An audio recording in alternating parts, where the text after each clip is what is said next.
I recently was thinking about how to invest a little bit of money, and specifically, what companies would be good to buy stock in.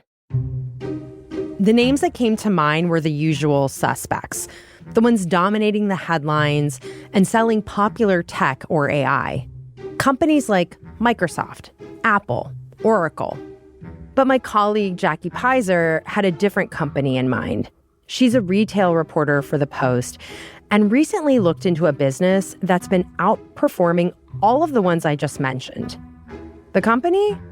Build-A-Bear Workshop.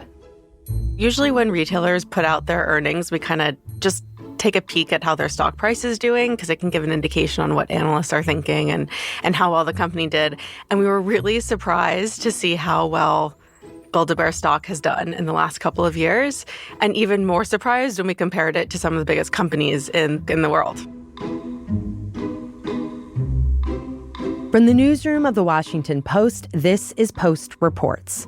I'm Elahe Izadi. It's Tuesday, October 28th. Today, Jackie explains how a store selling custom stuffed animals in the mall became a financial success story. Build-A-Bear, as we said, is doing well as a company. But just how well? Like, what numbers are we talking about here? Build-A-Bear is doing extremely well. I mean, if you just look at its stock price over the last 5 years, it's at more than 1,200%. Okay, so wow, that is a huge jump. Jackie, how does that compare to some of the other companies I mentioned, like Apple and Microsoft or any other ones? Yeah, I mean, if you look at just the stock price of all these other large tech companies, the stock price is a lot higher, but the trajectory of how much they've grown doesn't even reach Build-A-Bear. So like those companies, it might be way more expensive for me to buy a single share, but the potential for growth isn't what we've seen with Build-A-Bear. Yes, that's right. How remarkable is that? I mean, for a toy company, specifically one that's in a mall, that's pretty remarkable. It's unheard of. Has this company ever performed this well before or even been close to this before? The short answer is no. And even during the pandemic, they really bottomed out. I mean, their stock price went as low as $1, which wasn't abnormal for specifically mall brands. But no, they've never seen success like this. I mean, they're on track for their 5th consecutive year of record revenue growth. I mean, is part of the growth because they bottomed out so much or no? It's definitely part of it. I mean, that definitely shows a more dramatic increase. But if you look at the last couple of years, they've just still been growing. So yes, the increase certainly is exaggerated because they hit, $1 back during the pandemic. But you can't deny that they've grown a lot since then. Okay, so now let's talk about why this is happening. Why is Build-A-Bear performing so well in this particular moment? Well, their in-store experience is really singular. They have a really unique way of bringing in customers at a really young age and also as an activity that parents can bring their kids to. And it's step-by-step building a bear, literally. Okay, so pretend we're walking in. Take me into the Build-A-Bear experience. How does it work? Okay, so because I have to say, I've always walked by it as a kid and I never got to build a bear. So, what would it be like? So you walk in and there are all different kinds of, they call them furry friends, but... Are they always bears? No. Okay. No, so you can get a bat, you can get an axolotl, you can get a dragon, you can get a cat. So there's a lot of different options, but you go through and you can choose which one you want to make, and then you can choose an outfit for them. So there's all different kinds of styles you can choose from. There's also seasonal ones, so if you want to dress them up for Halloween, you can. So then once you've picked out which one you want, you bring it over and they stuff it. And wait, it's not even stuffed? No, it's like, I hate saying it, but it's like a skin. Okay. A furry skin. All right. Wow. I'm wondering wow, I don't know how I would have taken it as a child. I mean, they have this pre-stuffed ones there. For you to choose from. Yeah. Okay. Yeah. So they're stuffing it. And then what happens? And they get the kids involved so they can press on the pedal to stuff them themselves. Then they go through a heart ceremony where it's little, kind of fits in the palm of your hand, satin textured heart, and they put it inside the bear. So the kids can rub it, they can make a wish to it, and then they put it in the bear. So they know they were part of bringing the bear to life. And then they can upgrade it. You can add a sound to it. So you can get a recording of your cat or of your mom saying, I love you, or your grandmother saying something. And then you can also get a scent. So they have some scents you can choose. So you can really personalize it. Generally, how much do they cost? It ranges. So for a standard Build-A-Bear basic, without like buying an outfit for it, it can be around $36 to $38. And then for the higher end ones, it can get to like $85. And then there's like super limited edition ones and big ones that can go into the hundreds. Oh, wow. So when I think of Build-A-Bear, I think this is a store that I've only seen them in malls, but aren't malls dying? So like how come Build-A-Bear is doing well despite the decline of the shopping mall? Yeah, malls aren't doing great. I mean, there are obviously exceptions, but mall brands specifically are not doing well, especially like legacy mall brands, which I would equate Build-A-Bear to be kind of in that category. And why is that? Why are legacy mall brands not doing well? People are changing how they shop, especially younger consumers. I mean, Gen Z, Gen Alpha specifically are shopping on their phones. They're discovering things on their phones. We used to walk around the mall and, go into Claire's. And that was a Friday night. Yeah. It was peak entertainment at that time, but they don't need to do that anymore. And we saw that with Claire's exactly. They just filed for bankruptcy. I mean, they were just bought out, but they're closing a lot of stores. So how does Build-A-Bear explain why they are still around despite these kinds of trends and, in general, mall brands declining? Yeah, I mean, they call it the halo effect. They bring in these kids at a really young age, get them acquainted with the brand, and then as they get older, maybe they're not buying bears anymore, but maybe they become an adult and they want to buy their kid one. And so there's this nostalgia aspect to it. Parents want to have something to bring their kids to, or grandparents want to have an experience to treat their grandchild to. But it's also something that has now translated into adults as well. So in the last several years, they've been really strategic about setting themselves up to be secure in case times of uncertainty, which is what we're entering into right now. But they were very surgical about going through every store, assessing if they were profitable, closing ones that weren't. They also adjusted their supply chain, so they do a lot of their fulfillment of online orders in stores, so they're kind of like double dipping on labor, and you can get it a lot faster. Wait, explain to me how that works when you mean double dipping on labor. Yeah, so they still have a warehouse where they had to, hire people. There was a big staff that was fulfilling all the online orders. Now they already have staff in stores. So if there's a lull and they're, not everyone is busy at all times, kids are in school in the middle of the day, they have labor, they have staff that's already there. So they have all the materials to build the Build-A-Bear that they can then mail out. So they're there so they can, stuff the bear and put the package together to then send to you. Yeah, we're also like in this economic moment with tariffs. And so how is Build-A-Bear doing well right now when so many toy makers and companies that are putting out products like toys have been struggling with the uncertainty that tariffs bring?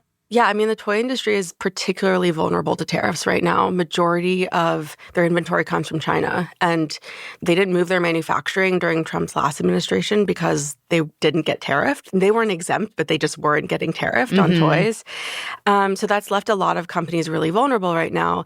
And most of them, including Build-A-Bear, really front-loaded their inventory in preparation for these tariffs to kick in. So they had kind of a backlog. They had some inventory ready to go that was pre-tariffed.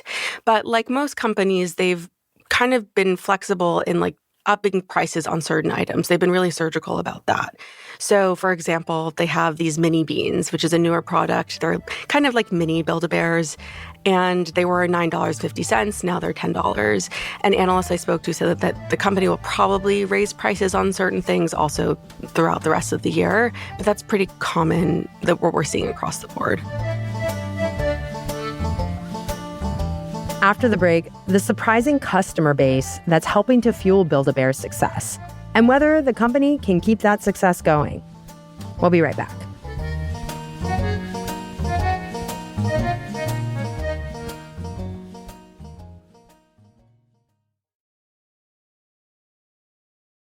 So, Jackie, let's talk a little bit more about the customers here. So they're presumably kids, and their parents or grandparents or other adults in their lives are paying for this, right? So majority of the customers are children. I mean, their parents or grandparents buying it for them, but 40% are adults buying them for themselves. Wait, not for kids? No, for themselves. Okay, tell me about this. Why are adults buying it for themselves? Okay, this is actually a really fascinating trend in the toy industry, and they call it kidulting. And I've actually written a couple stories about this trend, like Hot Wheels, for example. Their growth is being driven by adults. Squishmallows, another plushie, is also selling really well with adults. I mean, we have Labubus. Oh, yeah, we did an episode about Labubus, and it's all about adults really loving them. Yeah, and it's all about nostalgia. I mean, there's a couple of reasons, but that's a big one. And I think, specifically in the millennial, age range, it's just been really popular. So I think it's just people want something to remind them of their childhood, something of simpler and happier times. And so, seeing a toy that maybe you loved when you were a kid and now having adult money and being able to buy it for yourself can be exciting. And they've also just been very smart about keeping track of social media. They have a whole team that's tracking what's going viral. I mean, that was another reason why they've gotten so popular with adults, is because they're seeing this really cute, there was a bat that they released during Halloween, and it was so popular. It sold out online. It sold out in stores. I mean, everyone wanted it. And they were keeping an eye on that. So they know kind of when to restock, what's trending, so they can kind of keep people engaged.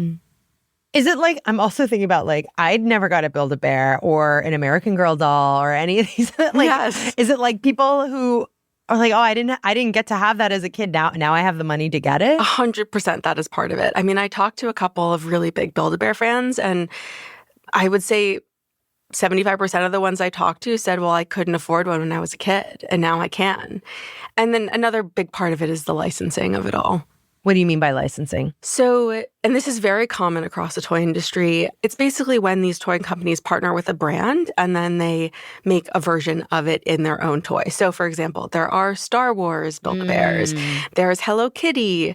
There's Harry Potter, Pokemon, How to Train Your Dragon.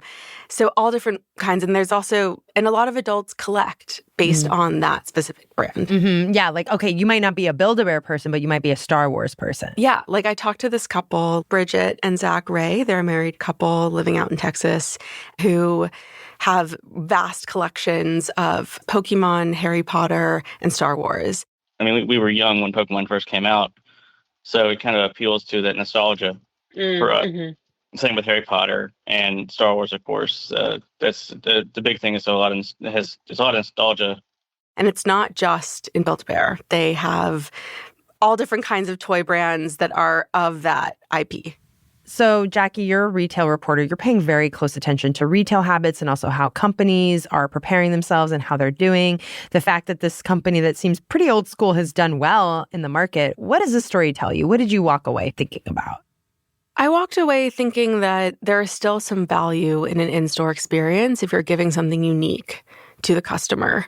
And that's something that's been talked about in the retail industry for the last couple of years, at least since I've been covering it, is finding ways to create an experience around a brand. And they've really executed that very well. Is there a ceiling to this particular company's success? What does their future look like?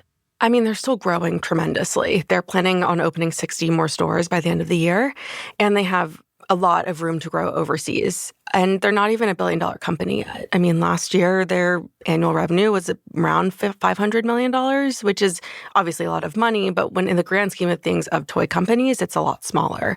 But they're not exempt from all of the challenges that retailers are facing, especially now that tariffs are really ramping up prices and consumers are being really stretched by higher grocery costs and cost of living and everything. So they are susceptible to folks wanting to pull back and not wanting to splurge on an experience like this. It's not cheap, and it's not something that for some folks that they can just, spend on a Tuesday. So they're susceptible to that, but they have also kind of safeguarded themselves in a way and protected themselves a little bit more than maybe some of the other companies in the malls. And they're constantly reinventing themselves and putting out new product. There's constant newness, which is so important in retail to keep people engaged. Well, Jackie, thanks so much for talking today. Thanks for having me.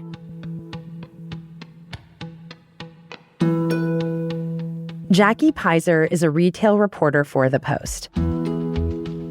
That's it for Post Reports. Thanks for listening. Today's show was produced by Sabby Robinson. It was edited by Peter Bresnan and mixed by Sean Carter and Sam Baer. Thanks to Helen Fessenden. I'm Elahe Izadi. We'll be back tomorrow with more stories from the Washington Post.